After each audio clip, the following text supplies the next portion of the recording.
And our first mega guest right now, sitting down on the Fan Cam, Twitch, and YouTube. It's all brought to you by Stella, the Low T Center, and Best Buy Windows and Siding. Is our boy, the great Mike Florio, ProFootballTalk.com, Football Night in America.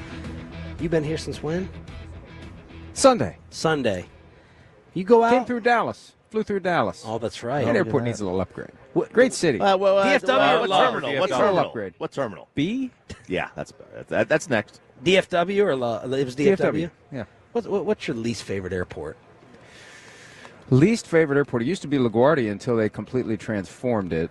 Pittsburgh is in the process of being upgraded. 30 years ago, it was awesome, and now it's amazing how places can just show their wear, especially when you compare to nicer. Like Kansas City was horrible. Kansas City looked like some weird hellscape vision of the 70s of what the future would look like, but they replaced it recently. So I haven't been in a bad one lately. I don't think Houston's really all that great. Kansas City's weird. You've got you'll do security and walk to it's like Very right narrow. Security in the gate. It's like right there after security. Why are you still living in West Virginia? Why does it bother you? It does. It bothers You know what there's a lot of in West Virginia? Hills? Smiles and glory holes. That's right. I wanted to get it in before I forgot. You've been waiting to I need to make a T-shirt. Although the problem is, whenever we say it on our show, we will inevitably, no matter how many Which times show? you've You ain't saying that explained on NBC. on PFT Live. Okay. You know the show that's right there. See there, the That big big set, one. Yeah, the big yeah. set that looms over yours. The big giant with look at the big thing above, like it's the crown on the cathedral. I can't with Pro Football Talk. You familiar with that? I can't that believe brand? from where you came. Anyway, I can't either.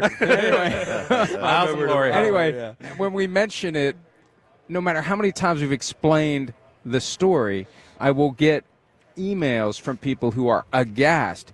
Do you realize what that means? Why would you use that word? It's like, well, let me tell you a little story about why we use that word. It goes all the way back to July of 2012. It really is wild that the amount of people who don't know the reference, like that, what it really truly is, they just default to the disgusting Give us practice. Give us your Schottenheimer reaction. A week later, week and a half, whatever it's been. Have you come around to okay? I can buy this a little more, or no? I understand it, and it's very simple when you break it down. They painted themselves into a corner twice in their negotiations with Dak. First, when they let his rookie contract play out, they tagged him once, they tagged him the second time, and then they woke up one day and realized, holy crap, he can walk away after the year of the second tag. We better turn this into a contract. And Dak Prescott and his representatives did exactly what Jerry would have done in the same situation, squeeze every ounce of leverage out of it. So he's got a 4-year, $160 million deal that was designed to get renegotiated after 3 years. The third year came and went. I think they toyed with the idea of playing it out. They realized right before the start of the season, holy crap, he can walk away after this season. We better do something. So they give him a deal now that's guaranteed for, I think, 4 more years. As a practical matter, they can't walk away from this. So your most important player, your most expensive player, the centerpiece of your franchise is Dak Prescott. He wanted Mike McCarthy to stay because he wants continuity. They lowballed, I believe, Mike McCarthy on a short-term offer. He wanted a longer-term deal, and then it fell apart. They surely negotiated. They claim they didn't. They surely negotiated in the 8 days after the season ended and the day that they announced the parting of ways. So we got to placate Dak. And there's 2 choices, Kellen Moore and Brian Schottenheimer. And Kellen Moore might not be cheap because the Saints are closing in on him, so let's go with Brian Schottenheimer. I understand that. But at the same time, it's not an accident that it was announced on a Friday night. They knew exactly what the reaction was going to be. They would have dropped that thing during the Eagles-Commanders game. They would have. Yeah. Just like they announced during Seahawks-Eagles 5 years ago that Jason Garrett wasn't coming back. They leaked during the Rams-Vikings playoff game that they talked to Deion Sanders, and they made sure they announced at the morning of the first week of the 2024 regular season that Dak's contract had been. They know how to bigfoot a news cycle, and they also know how to run and hide from a news cycle, and that's what they did. So I understand it. I understand everything about it because I see through the grift, and I think more and more people are starting to see through the grift, and they're going to have some issues going forward unless they start acting the way that they talk. The big talk about smiles and glory hole, it's not backed up by action. Write any check?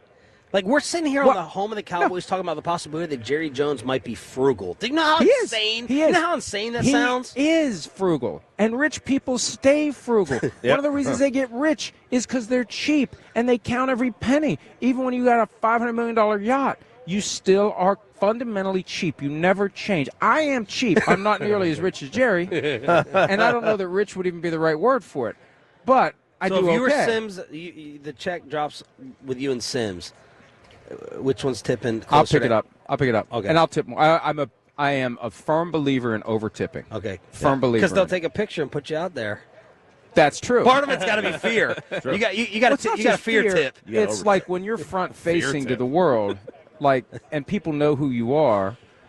That's a great incentive to not be a jerk. I almost said a word. It's funny. You can say ass, and you can take a beat, and you can say hole, but you can't say them together. No, you can't. Isn't that weird? It's very strange. Like, how much? What's the minimum before you get in trouble? Why are you sitting down with this intent to test the I'm FCC on our airwaves? Saying, you got a show for that. Am I wrong? Spot the lie. You can say ass. Yeah. Pause. You are not wrong. Hole. Over to you, Choppy. Right. Speaking of one, probably a dumb question, but are they poorly run? Yes. Look. They do some things extremely well. Draft and develop. Now, I think a lot of that's Will McClay, but at least they understand what they don't know. The hardest thing for owners is to know what they don't know and to stay away from the things they don't know and trust the people they've hired to do the things that they are adept at doing. It's that simple, but it's not simple because most of these owners in today's NFL, where it's not family business anymore, it's been handed down from generation to generation, but it's somebody got really rich. Like, there's no test you have to pass to own an NFL team. You have to pass 2 tests to drive a car, the written and the driven. You just show up with a big-ass bag of money and you own an NFL team. Or you're named in the will and you own an NFL team. You don't have to know anything about football. You don't have to know what it looks like. You don't have to know anything about football history. You don't have to be a good person. You don't have to be anything. You just have to be really rich or really fortunate to inherit the team. So I think sometimes owners overstep what they should do. And there's an assumption like the guy who earned enough money to buy the team, like, you just pass it down to the next generation, and they're going to know what they're doing. Well, why do you think they're going to know what they're doing? And what's the but as Jed York of the 49ers said 7 or 8 years ago, you can't fire the owner, and that's the problem. And I remember Jerry with Bob Costas years ago. Would you have fired you as the GM? And he basically said, probably, but I can't. I'm the owner, and I'm the GM, and that insulates him, and it also puts the fans in a position where they're stuck with whatever he does, because no matter how bad it gets, the only way you can really get a message across to him is to deprive yourself of the thing you love. And that's where they've got us. You love it. It's part of your family. It's part of your routine. You go to the games. Your family goes to the games. You enjoy it. And the only way to collectively send a message to bad ownership is to boycott. And no one's going to do it because they don't want to deprive themselves of the thing they love. And so we're stuck. As fans of any team, we're stuck. We're talking with Mike Florio here on 105 through the Fan. Okay, Mike, you mentioned Costas there. Costas has repeated in my head, actually, a couple times over the last few months. I remember after the 4th Super Bowl loss for the Bills, he had said, this is a team whose window hasn't just shut, it's been boarded up and closed. Like, Dallas trying to hold over all this continuity and do different things. Is this trying to extend a window that they just haven't accepted might be getting close to being boarded up and closed? No, I don't think that's it at all. I think their goal is to stay relevant, and they're fine with winning 12 regular season games and losing in the playoffs. They're fine with that. They're fine with it. And a lot of teams, the attitude is, if we can just get to the playoffs every year, and if we have a decent quarterback, a good to great quarterback, we have a chance. Mm-hmm. And so let's just get to the party and see what happens in that relatively small window of time. When you think about it, the regular season is a grind, and we get so caught up in the ups and downs and ins and outs, and that's good because that's what we do. We talk about all that stuff. When it has the page turned to the postseason, like, the existence changes. Everything changes. And you get lucky in one game, you don't get lucky. You're ready one day, you're not ready, whatever it is. But that's where I think the flaws have been with McCarthy, and I think other teams fall into this bucket. When it's time to go to single elimination football, they aren't as prepared. They aren't as detail-oriented. They haven't studied their own tendencies and tells as closely as maybe the other teams are studying their tendencies and tells, and you're set up to kind of step on a rake in the postseason. And I think that's one of the reasons why the Cowboys haven't gotten very far. When the postseason rolls around, the other team is ahead of them from the standpoint of figuring out their tricks and stopping them. Is Mike McCarthy going to be a head coach again? I think it's TBD. He'll be 62 next year. He has a very good winning percentage. He's got a Super Bowl, but he had Aaron Rodgers. I mean, there's two sides of this. Hey, how many Super Bowl winning coaches are out there? But he had Aaron Rodgers for all those years, and he got to the Super Bowl one time.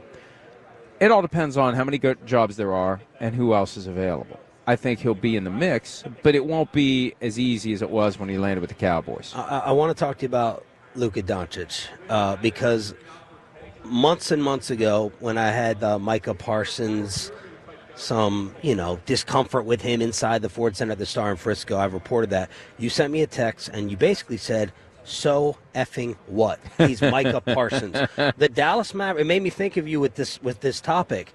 The Dallas Mavericks are basically, they got rid of Luka Doncic apparently because of these types of things that Bill Parcells got through with Lawrence Taylor, and name any freaking superstar in the history of sports. Is there a parallel there? And what do you think about this seismic sports move that I even saw you write about? We have to look at it through the lens of the people who will be making the decisions about Micah Parsons' future.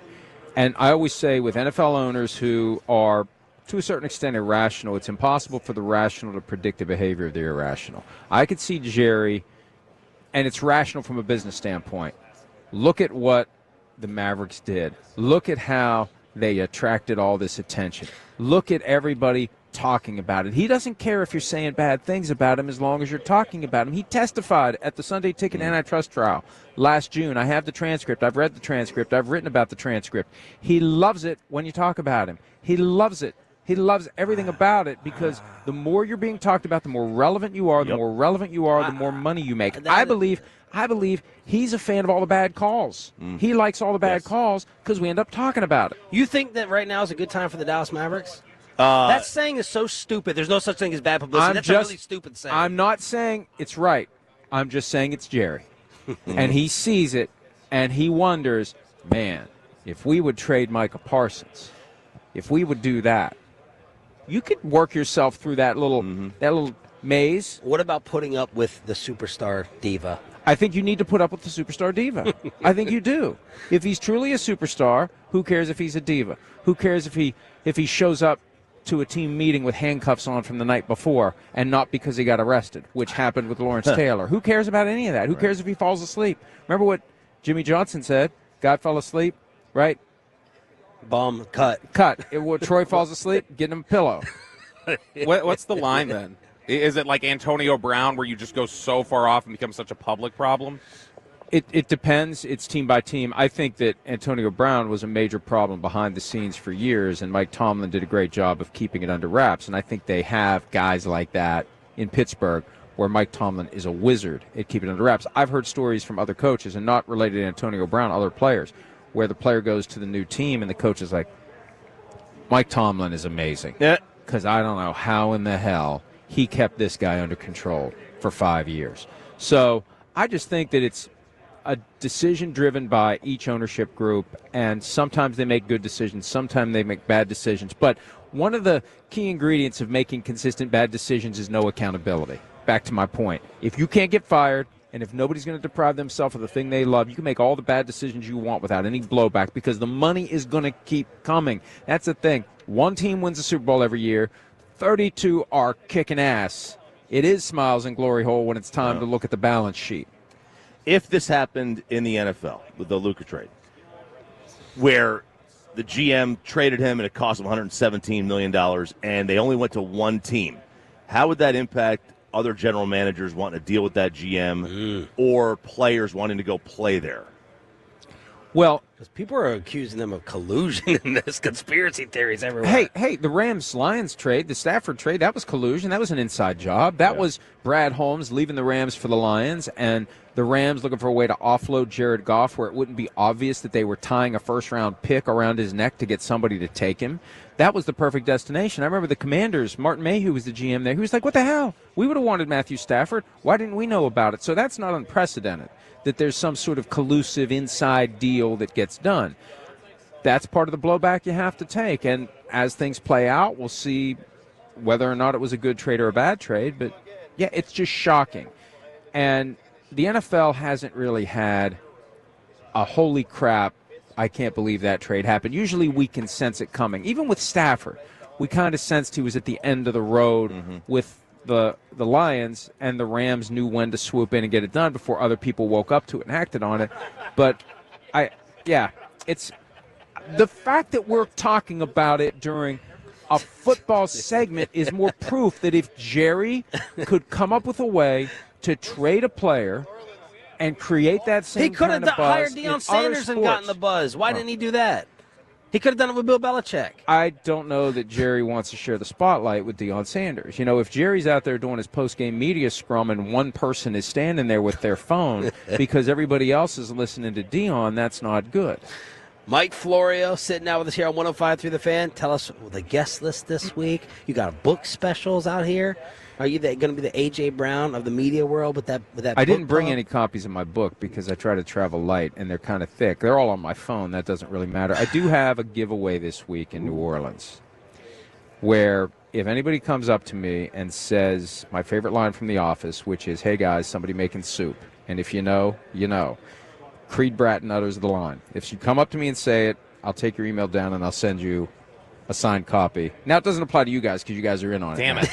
You can't. It doesn't work. You can't say it to me right now. Not that you want a copy of the book anyway, but I'll send you a signed copy of any of my books. They're 99 cents in ebook on Amazon, and they've been selling well. We got some stuff. I don't want to jinx it by talking about it, but we got some stuff. Like, I've been banging my head against this publishing world and possible adaptation as film and TV series for like 5 years, and sometimes you keep banging your head against the wall and you keep cutting your head. Sometimes you bang against your head against the wall and the wall starts to break a little bit. Well, we're thankful for Central Standard Time that it's not too early for you this year. It was still early. My wife said to me, "Why are you getting up at 6:45?" Because I'm doing the radio. Well, who is this? The Cowboys. How much do they pay you? Is she a shark? Is she your business person? How much content do they give you? My wife is very protective of the possibility that I might be getting screwed in any setting at any time, and it's always how much do they pay you for that? Yeah. Always. I appreciate it. Well, we all got to have somebody like that in our corner. Yes, absolutely. We love having you. So how much are you paying me? Well, that's Gavin's Talk to him. Yeah. Mike Florio, ProFootballTalk.com here on 105 Through the Fan. You're the best. Thank you, brother. Thanks, guys. Appreciate it.